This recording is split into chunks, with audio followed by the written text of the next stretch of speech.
Hi everyone, in front of me I've got Oppo Reno 7 Lite, and let me share with you how to reset camera settings on this device.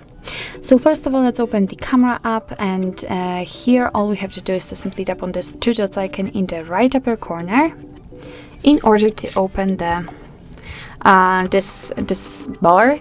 Let's enter the settings here, and now let's scroll down to the very bottom to find restore camera settings.